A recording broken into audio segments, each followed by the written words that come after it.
Alors nous voilà partis pour une nouvelle investigation. Cette fois, ça sera sur les origines de la guerre de 14. Il y a une Américaine, il y a quelques années, qui a écrit un livre intitulé « L'autre avant-guerre ». C'est un titre que je lui emprunterai. L'autre avant-guerre, ce qui a précédé ce que l'on a appelé la Première Grande Guerre. Vous savez, c'est à force de découvertes et de surprises sur l'étendue, sur la profondeur des trucages historiques dont je me suis aperçu en vivant, soit sur 89, soit sur 48, soit même sur Jeanne d'Arc. C'est à cause de ça que je me suis décidé à cette investigation sur ce qui a préparé le conflit. Il ne faut pas oublier que j'appartiens à la génération des gosses qui étaient 10 ans, comme ça, 10, 11 ans en 1914, et j'ai eu la tête bourrée, enfin le crâne bourré, par des contre-vérités. Alors ça m'a fini par m'agacer tellement en m'apercevant qu'on m'en avait mis dans le crâne, que j'ai décidé d'y voir clair. Et c'est ce que je voudrais essayer de faire avec vous cette fois. Je sais bien que c'est difficile d'intéresser les gens à des histoires si anciennes. Quand je pense qu'il y a aujourd'hui des jeunes gens qui vous disent qu'est-ce que c'est qu'Hitler, vous vous rendez compte, quand on leur parle de Guillaume II ou de Bismarck ou de Poincaré, c'est antédiluvien. Mon problème, ce sera d'essayer de rendre ça intéressant. D'autre part, je voudrais appeler votre attention sur le fait que ce que je vais raconter là et qui a l'air ancien a toujours des implications actuelles. Ce n'est pas faire du marxisme que de dire que les problèmes économiques sont à la base, presque toujours, des problèmes internationaux et même des problèmes intérieurs. Et il faut bien faire attention à ceci, que quand on veut faire une étude historique sérieuse, il ne faut pas s'en tenir à la surface. Qu'est-ce que c'est la surface? C'est les textes diplomatiques, c'est les traités, c'est les discours parlementaires. Je me rappelle que Péguy, qui était furieusement anti-parlementaire finalement, à la fin de sa vie surtout, avait parlé du langage parlementaire en disant c'est un patois, c'est un jargon, les parlementaires ont un vocabulaire à eux et qui recouvre toujours des mensonges. Bon, soit. Mais il y a aussi un patois et un jargon gouvernemental. Il y a un jargon diplomatique, il y a un jargon officiel. Alors il s'agit de ne pas se laisser prendre à ce jargon. Je me rappelle que Benjamin Constant, qui était un malin, vous savez, avait dit que la politique, c'est l'art du vocabulaire. C'est-à-dire qu'il faut bien choisir les mots, et en particulier pour faire entendre aux gens le contraire de ce qu'on leur dit véritablement. Quand, par exemple, un gouvernement dit, vous savez, je ne prépare que la paix, je ne pense qu'à la paix, alors que ce gouvernement est en train de préparer la guerre, ben c'est intéressant de savoir ce qu'il y avait derrière. Il y a un monsieur dont le nom a complètement disparu aujourd'hui, qui s'appelait Deschanel, qui a été président de la République française, et qui, en 1911, dans un rapport qu'il présentait à la Chambre, avait employé les mots que voici. La politique et les intérêts économiques sont choses trop liées pour être traitées séparément. Il n'y a pas moyen de faire passer M. Deschanel pour un marxiste, et c'est ça que je veux faire. Je vais essayer de voir avec vous le dessous des cartes, c'est-à-dire une vigilance sans cesse en éveil. Pas moyen de séparer la politique intérieure et la politique extérieure, de montrer que la politique tient aux raisons économiques, sans prendre des exemples précis. Je vais vous prendre un premier exemple qui est 1870-71. Qu'est-ce qui s'est passé à ce moment-là? Cette guerre de 1870, d'où est-ce qu'elle est sortie? Avant tout d'une affaire de politique intérieure. Vous savez que c'est le 19 juillet 1870 que la France a déclaré la guerre à la Prusse. Pourquoi? Parce qu'au mois de mai 1870, il y avait eu un plébiscite. C'est la deuxième fois que l'Empire faisait un plébiscite pour savoir ce qu'on pensait de lui. Et au mois de mai 1870, le plébiscite avait été excellent dans les campagnes, bon, mais terrifiant dans les grandes villes. En particulier terrifiant à Paris, où le gouvernement, le régime impérial, s'était trouvé en minorité. Il y avait eu 180 000 voix non, 130 000 oui et 80 000 abstentions. Vous comprenez, c'est une espèce de terreur qui s'est emparée de la cour quand on s'est dit, dans cette ville, enfin la capitale de la France, le régime n'est plus soutenu.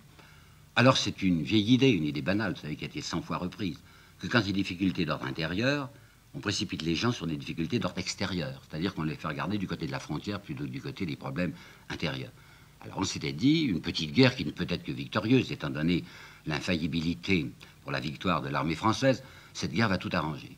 Alors on avait décidé, contre la volonté de Napoléon III, qui avait plutôt peur, mais on avait décidé à la cour, surtout par la volonté de l'impératrice, laquelle se faisait du mauvais sang pour son fils, qui avait déjà 15 ans, et qui allait bientôt succéder au vieux papa qui n'était pas bien, et il fallait raffermir le trône. Alors c'était elle, l'impératrice, qui avait dit, si, allez-y, allez-y, cette guerre ne peut être que victorieuse. Donc vous savez le résultat.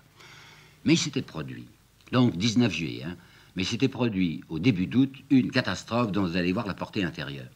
Ces catastrophes, c'est qu'il y avait eu des désastres à la frontière, il y avait eu Wissembourg, Forbach, etc. Enfin, les troupes françaises avaient été bouleversées, avaient été en déroute, mises en déroute. Et le gouvernement, pourtant un gouvernement impérial, le comte de Palikao, c'était un militaire qui avait pris le pouvoir, décide, dans la nuit du 8 ou 9 août 1870, de faire une chose qui va paraître à des tas de gens fous, folles. Quoi donc?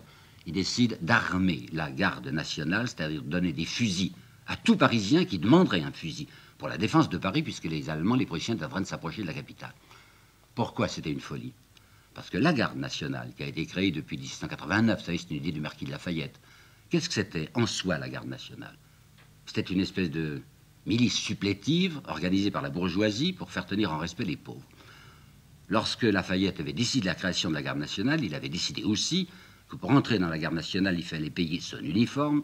L'uniforme coûtait 80 livres, c'est une somme considérable à l'époque, et aucun ouvrier, aucun membre du prolétariat, aucun pauvre ne pouvait entrer dans la garde nationale. À travers tout le 19e siècle, ça avait continué comme ça. La garde nationale, c'est cette force supplétive à côté de la police, à côté de l'armée, pour tenir en respect les pauvres. Et voilà, tout à coup, dans un drame national, parce qu'on avait peur que Paris soit investi, ce qui allait en effet se produire, le gouvernement dit, ben tant pis, des fusils à tout le monde. Des fusils à tout le monde, des fusils aux pauvres, mais qu'est-ce qu'ils vont en faire de ces fusils, les pauvres? Alors là, je voudrais vous citer une phrase de Maurice Barrès dans Les Déracinistes, c'est 1897, où Barrès aura cette formule qu'il faut retenir, hein, qui est très grave, mais qui est très importante.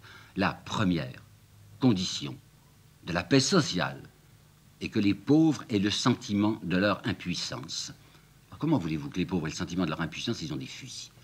Par conséquent, une espèce de terreur va saisir la classe procédante à Paris en se disant « mais on ne pourra pas continuer, enfin tout va être renversé si les pauvres ont des fusils ». Si bien que, lorsque se produit le désastre quasi final, enfin Sedan, où 80 000 Français sont faits prisonniers, où l'empereur est fait prisonnier lui-même, donc où l'Empire s'écroule, c'est une épouvante, vous m'entendez, c'est une épouvante dans la classe possédante, dans la classe dirigeante de Paris, à l'idée, il n'y a plus d'empire, les gens vont crier République, cette République va être appuyée par des gens qui ont des fusils, qui sont les démunis, qui sont les pauvres gens, où allons-nous? Si bien que le gouvernement qui va se constituer le 4 septembre 1870 est un gouvernement qui s'intitule gouvernement de la défense nationale et qui est en réalité purement et simplement un gouvernement de la défense sociale. Ces gens-là ont pris le pouvoir pour empêcher de passer ce qu'ils appellent la subversion. Il ne s'agit pas seulement de faire des phrases, hein, il s'agit de donner des textes. Je vous en apporte un qui me paraît décisif. C'est du général Trochu. Et qui c'est Trochu? Mais c'était précisément le gouverneur de Paris et en plus président de ce fameux gouvernement de la défense nationale. Alors, écoutez bien ce qu'il a dit Trochu dans ses mémoires, qui ont été publiés posthumes en 1996. Il a dit « Notre gouvernement a sauvé la situation qui était perdue. » Est-ce que ça veut dire qu'elle était militairement perdue? Pas du tout, écoutez bien. Il a empêché la démagogie de prendre la défense de Paris et de produire dans la France entière un immense bouleversement social. Bon, alors c'est très clair, hein. La politique de ces gouvernants, qui s'intitule le gouvernement de la défense nationale, c'est avant tout de s'arranger pour que le socialisme ne passe pas. Et pour ça, ils n'ont qu'une idée, c'est que les Allemands gagnent le plus rapidement possible, investissent Paris, que les gros canons allemands soient braqués sur les faubourgs, ça fera tenir tranquille la canaille.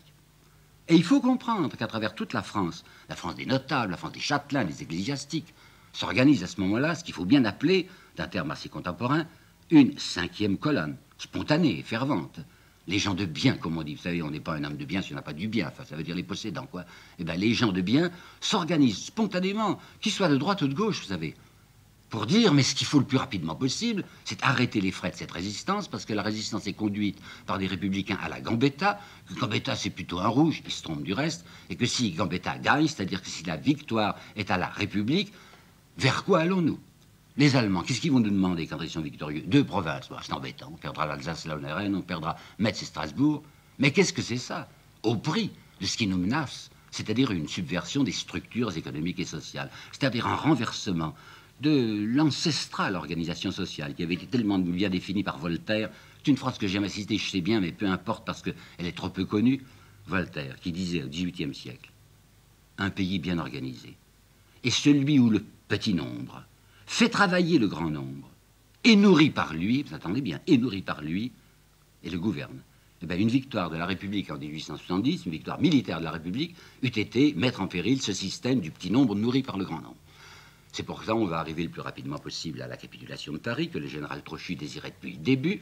On va faire voter les Français votent sous la conduite des notables, ça se passe le 8 février 1871, et on a, à Bordeaux, puisque c'est là que se rassemble l'Assemblée nationale, on a une Assemblée nationale admirable, comme on n'en avait jamais vu. Ce Victor Hugo va appeler ça la chambre introuvable, retrouvée. Chambre introuvable, je ne sais pas si vous vous rappelez, c'est 1815, à la suite de l'Empire, quand on avait voté pour la première fois en France, du reste c'était déjà uniquement des notables qui votaient, Et alors on avait eu une chambre ultra-royaliste. Et bien de même, ce qui sort du scrutin, le 8 février 1871, un scrutin, je vous le répète, dirigé par les ecclésiastiques, les châtelains et notables, c'est une chambre invraisemblable.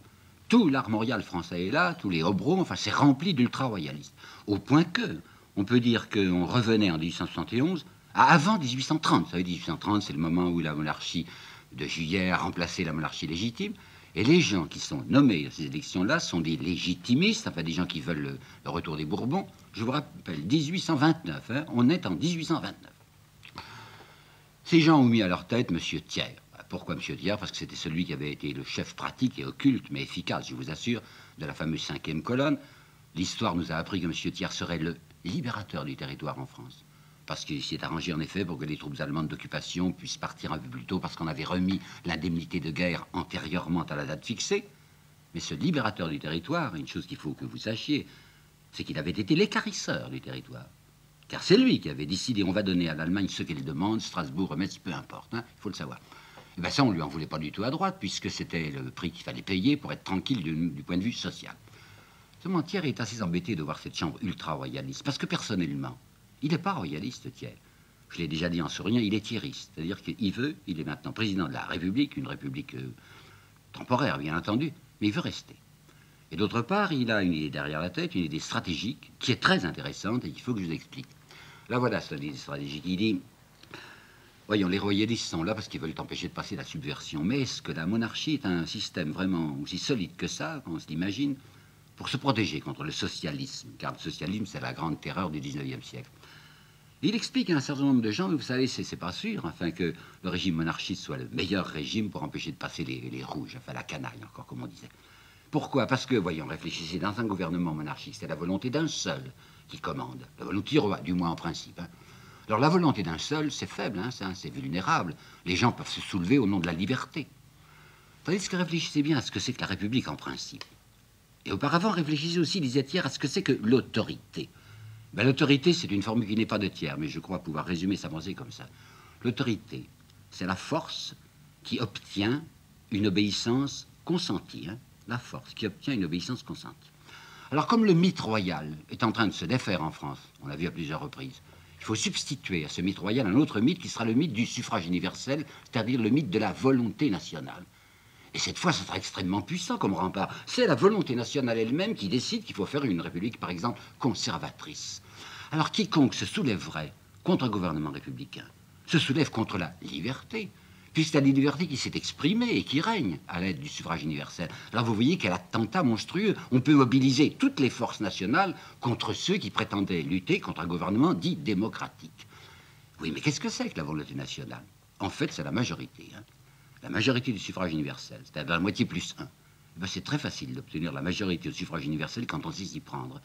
Et il en apporte deux exemples, monsieur Thierry dit, mais regardez donc ce qui s'est passé en avril 1848. Regardez ce qui s'est passé, ce qui vient de se passer le 8 février 1871. C'est la première fois en 48 qu'on lançait tous les Français, y compris les pauvres, dans un suffrage. On leur donnait le droit de vote. Il y avait des gens qui en étaient épouvantés en se disant, qu'est-ce qui va en sortir? Il en est sorti. Une chambre admirable, moins belle que celle de 71, mais la chambre d'avril 1848, elle était conservatrice à bloc. Et maintenant, vous voyez ce qui vient de sortir? Une chambre en or, enfin une chambre où ce sont vraiment les possédants qui sont les maîtres. Alors que pouvez-vous désirer de plus?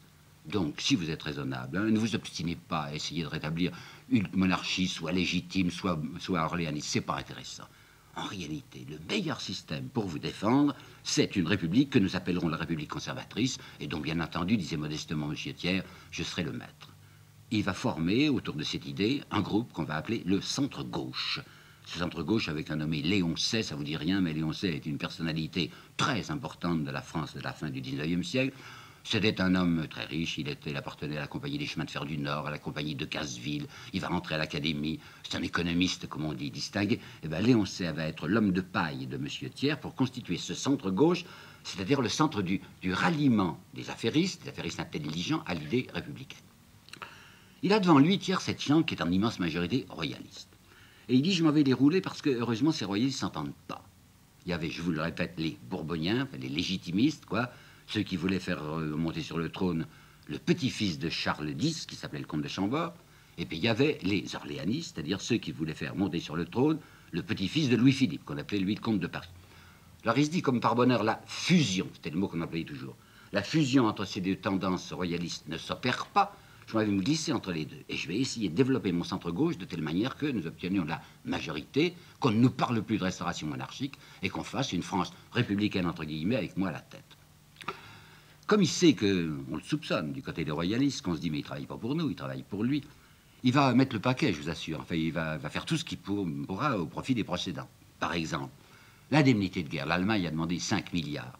Qu'est-ce qu'il va faire? Des impôts nouveaux? Mais non, vous n'y pensez pas. Il y aura quelques impôts indirects, c'est la masse qui les paye, mais rien sur le capital et rien sur leurs revenus, nous y viendrons. Non, il va faire un emprunt, un magnifique emprunt, où les banques vont se sucrer, permettez-moi l'expression, d'une manière admirable. Par exemple, quand elles donnent 80 francs, on leur donne une créance de 100 francs. C'était pas mal, hein? Ce qui permettra à la Banque de France, qui était encore et qui restera pendant très longtemps un organisme purement privé, malgré son titre de Banque de France. C'est un groupe privé d'affaires,istes.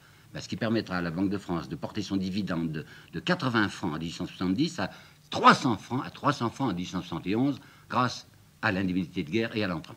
Alors, premièrement, l'emprunt.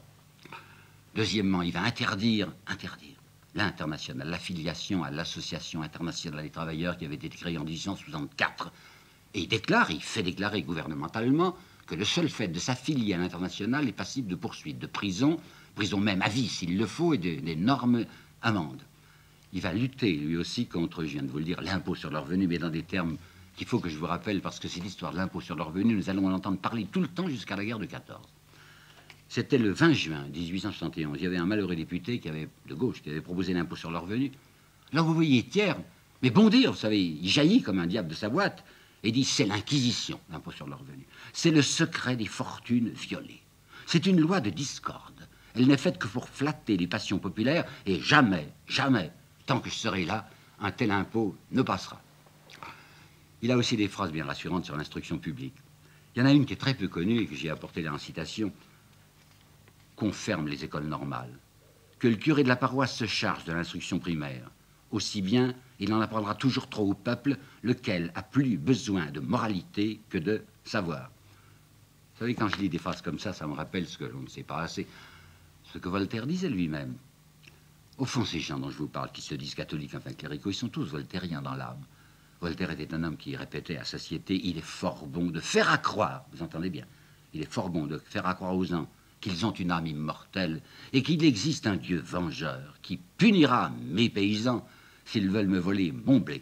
Et bien de même, M. Thiers se dit il faut que ce soit le curé qui organise l'instruction publique, parce que le curé, son métier, c'est d'apprendre la résignation aux pauvres, et par conséquent, s'il y en a des gens dirigés par les curés, on peut être tranquille, il n'y aura pas de protestation, parce qu'ils penseront à leur accès au paradis. Ça me fait penser aussi à Montalembert, ce fameux paladin catholique. En 1848, Montalembert protestait contre la diffusion de l'instruction primaire en disant « Depuis M. Guizot, on a en effet fait un effort du côté de l'instruction primaire. » Savez-vous ce qu'en est résulté, disait M. Montalembert à la tribune de l'Assemblée en septembre 1848, une augmentation de la criminalité. Donc nous sommes bien dans la bonne ligne. Alors vous voyez que Thiers a vraiment fait tout ce qu'il peut pour être bien vu des gens de bien. Eh bien quand même, ils ne sont pas contents. Ils ne sont pas contents parce qu'ils sont royalistes et qu'ils voient que Thiers ne l'est pas. Parce qu'aux élections complémentaires, il y avait eu des élections complémentaires en juillet 71, il y avait 114 sièges à pourvoir. Sur ces 114 sièges, les républicains, entre guillemets, les républicains à la façon de Thiers, en enlèvent 100. Et en avril 1873, il y a une élection complémentaire à Paris. Il y a un candidat, très bien, M. Drémusat, enfin l'homme le plus rassurant qui soit. Et puis il y a un instituteur révoqué, un instituteur de Lyon révoqué, qui s'appelait Barodet. Ben, figurez-vous que c'est Barodet qui est élu. Alors cette fois, la majorité royaliste trouve que c'en est trop, que M. Thiers a trahi, et le duc de Broglie, Albert de Broglie, va prendre la tête d'un assaut contre Thiers.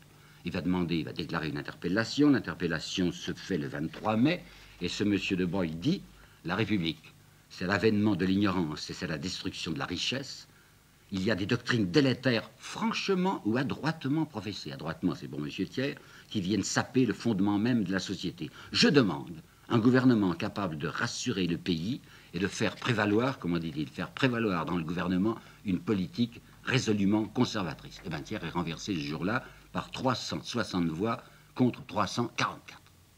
À qui fait-on appel? Au maréchal de MacMahon. Pourquoi MacMahon? Thiers avait déjà repéré le personnage, c'est un brave homme, vous savez, MacMahon, un brave type. Seulement, je crois que c'était un peu, comme on dirait, si je n'étais pas convenable, il est sous-développé du côté de la matière grise. C'est un garçon qu'on avait facilement. Vous savez, il n'était pas très intelligent. Il y a un journaliste de droite, pourtant, mais très habile, qu'il avait décrit avec un corps immense, avec une toute petite tête, au sommet de cet immense corps, cherchant ces mots, disait le journaliste, et les trouvant rarement. Alors Thiers l'avait utilisé pour l'armée de Versailles, contre la Commune, en se disant avec un homme comme ça, il n'y a pas de danger à avoir.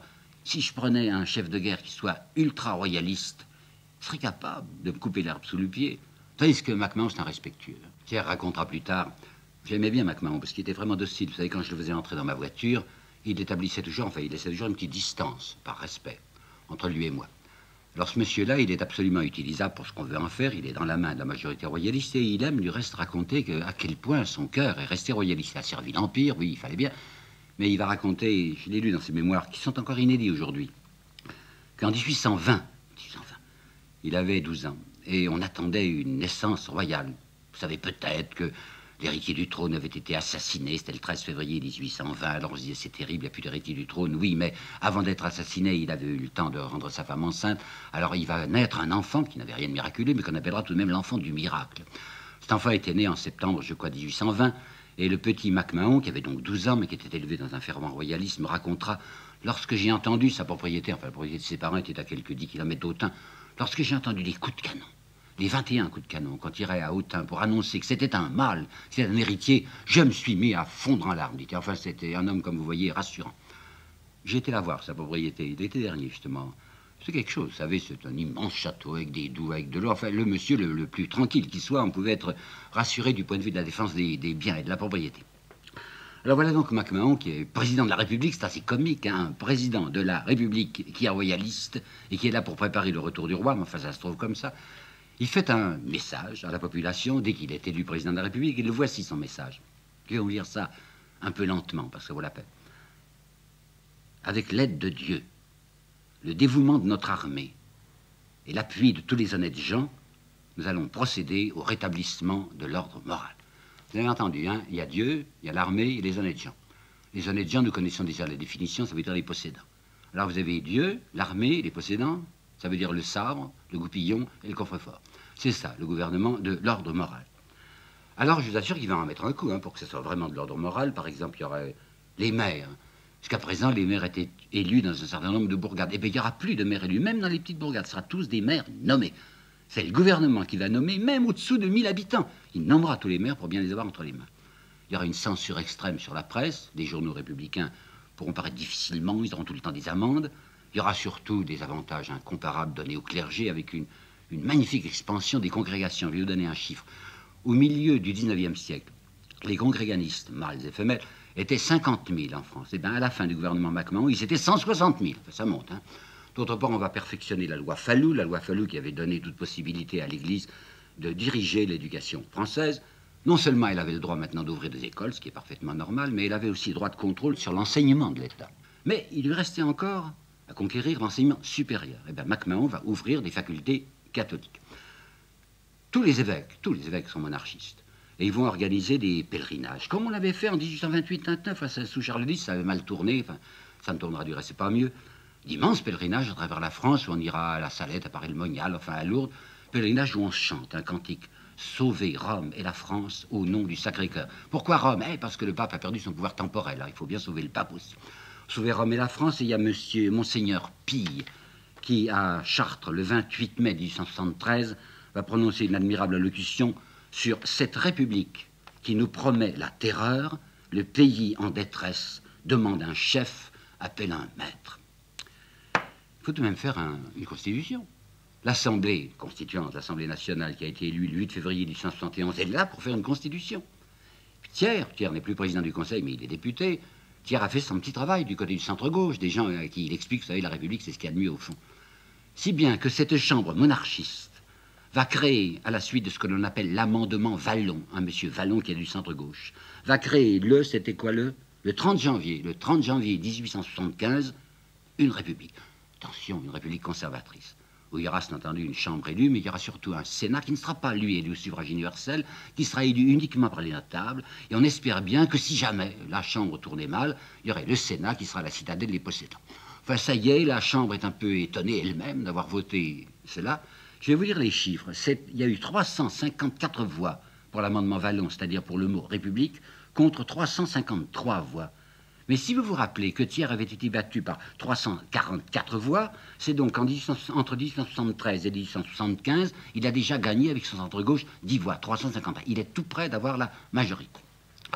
Bon, la Chambre se sépare, c'est fini, il faut maintenant faire des élections. Les premières élections depuis 1871.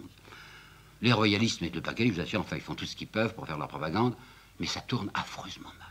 Ces élections ont lieu en février 1876, et les royalistes, qui étaient plus de 500 dans la Chambre de 1871, sont maintenant 170. Vous entendez? De 500, ils sont passés à 170. C'est le triomphe de Thiers. Thiers est arrivé à avoir ce qu'il voulait, c'est-à-dire une majorité de républicains, entre guillemets. Le pauvre MacMahon est horriblement embêté. Il fait appel à un gouvernement Dufaure, d'abord parce que Dufaure est un monsieur qui a servi sous Cavaignac. Cavaignac, l'homme des journées de juin, donc il est très rassurant. Ça va pas tellement bien. Il fait venir après monsieur Simon, Jules Simon, un des membres du gouvernement de la Défense nationale. Jules Simon qui est poussé par les anticléricaux. Jules Simon fait une certaine circulaire aux évêques qui déplaît au maréchal de MacMahon. Alors le maréchal fait son coup dit du 16 mai. Qu'est-ce que c'est le 16 mai? Eh bien, le 16 mai 1877, MacMahon, président de la République, usant de ses prérogatives, il a le droit, renvoie le gouvernement. Un gouvernement qui est appuyé par la Chambre. Et il dit on va refaire de nouvelles élections. C'est ce qu'on appelle le 16 mai 1877, qui est une apparence de coup d'État. Alors pendant tout l'été, les élections vont avoir lieu le 14 octobre. Entre le 20 juin, c'est la dissolution de la Chambre, et le 14 octobre 1877, je me trompe, c'est une agitation incroyable en France, où le gouvernement fait vraiment tout ce qu'il peut. C'est une valse de préfets. Les préfets qui ne lui paraissent pas sérieux, on les remplace par des préfets sérieux. Des tas de journaux sont supprimés. Les cures et les évêchés, mais les cures, sont des permanences royalistes. Le résultat, c'est que les 363 députés républicains qui avaient protesté contre la dissolution de la Chambre se retrouvent combien? Ils se retrouvent 325. Bon, ils ont un petit peu perdu, mais ils gardent la majorité. Alors c'est une véritable catastrophe cette fois. Voilà la Chambre qui a été dissoute, on a appelé de nouveau le pays à se prononcer. Pour la seconde fois, le pays s'est prononcé pour une république. C'est entendu une république conservatrice, mais tout de même la république. C'est-à-dire une possibilité, avec le suffrage universel, de changer l'orientation. Pauvre MacMahon se demande qu'est-ce que je dois faire, est-ce que je dois rester ou m'en aller. Il pense que sa présence est encore utile. Il espère que le Sénat, le fameux Sénat conservateur, élu uniquement par les notables, et dont le renouvellement par fragment de tiers, ne se produira que le 6 janvier 1879, il espère que la majorité royaliste subsistera au Sénat. Et bien voilà qu'aux élections élections partielles, du 6 janvier 1879, le Sénat lui-même passe entre les mains des républicains. Alors le 30 janvier 1879, MacMahon, président de la République, remet son tablier et dit « Je ne peux pas continuer à diriger, moi, un homme de bien, une république pareille ». Ça va être, à partir de 1879, ce que l'on appelle dans l'histoire française, l'histoire intérieure française, la République des républicains, à la place de la République des royalistes. Mais nous verrons la prochaine fois ce qu'il faut entendre par République des républicains.